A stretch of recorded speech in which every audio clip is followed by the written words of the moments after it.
Thanks for tuning in to 5 While You Drive, an American Daily Press podcast, where we bring you 5 trending topics to listen to on your daily commute. Today is Monday, September 16th, 2024. This morning's top story: an assassination attempt on the life of former President Donald Trump happened yesterday around 2 p.m. local time in Palm Beach, Florida. The former president was playing a round of golf at his own golf club, and the Secret Service noticed the muzzle of an AK-47 protruding from a chain-link fence about one hole away. That's 300 to 500 yards, which I'm sure is a lot of meters. The Secret Service discharged about 4 to 6 rounds at the suspect before they fled, but they were soon apprehended alive.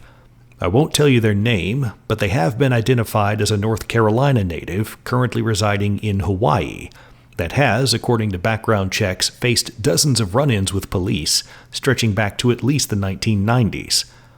As for President Trump himself, he posted, quote, "There were gunshots in my vicinity, but before rumors start spiraling out of control, I wanted you to hear this first. I am safe and well," end quote.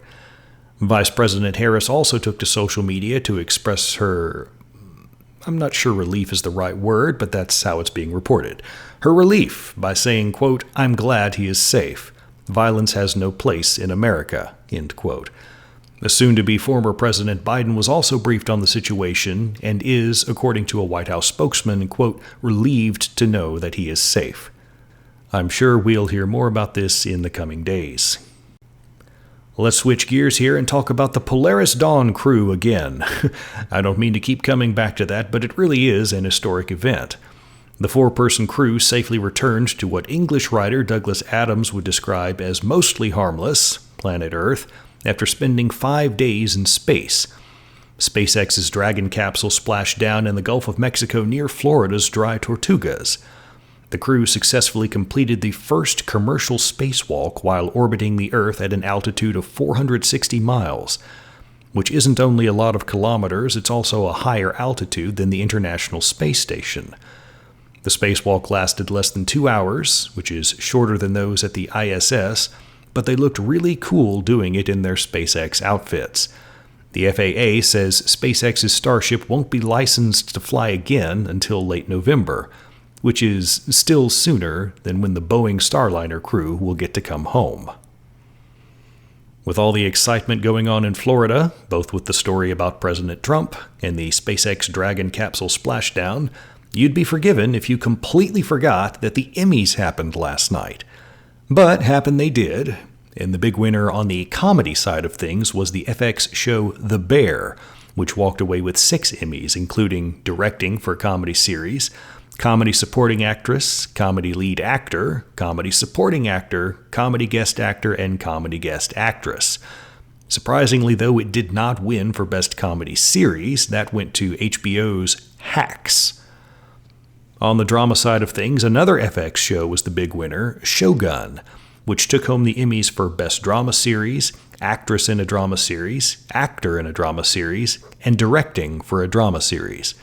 This was the 76th Primetime Emmys, not to be confused with the Daytime Emmys. And if you keep getting your days and evenings mixed up, then maybe you need some coffee. Are you looking for a delicious cup of coffee that also supports a great cause? Well, look no further than the North Arrow Coffee Company.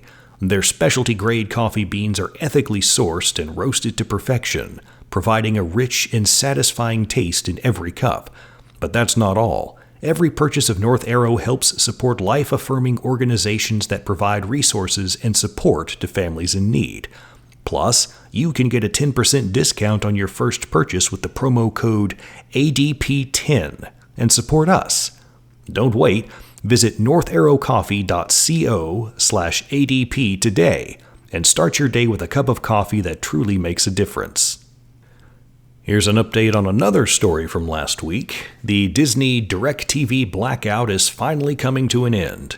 The 2 Ds, we'll call them, announced a new carriage deal on Saturday, which means that customers won't miss another Monday Night Football or Saturday Night Football or Thursday night. I think you get the idea.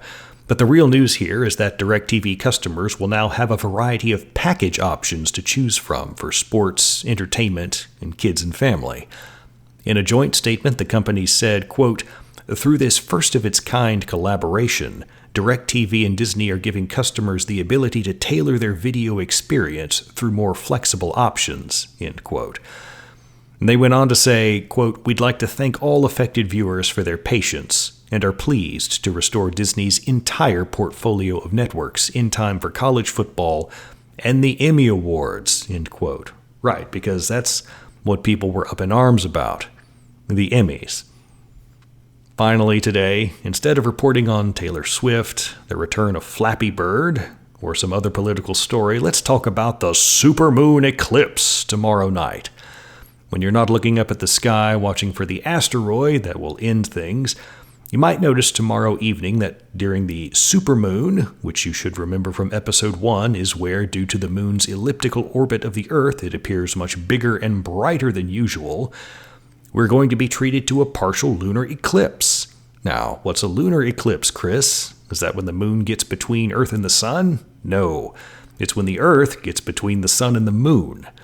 The eclipse during tomorrow's harvest moon, so called because it's a full moon that happens near harvest time, will peak at 10:44 p.m. Eastern Time. If you're in a different time zone, you can do some simple math to figure out when that will show up for you. And at that time, roughly 8% of the moon's surface will be in full shadow. And despite what the Emmys said this weekend, I'm sure that the lunar eclipse will be much more entertaining than what's on TV. Thanks for tuning in to 5 While You Drive. Hope you enjoyed your stay. If you like what you hear, give us a follow on X or visit AmericanDailyPress.com. If you'd like to give us some feedback and end up in the mailbag, you can send us an email at 5drive, that's the number 5 and the word drive, at AmericanDailyPress.com.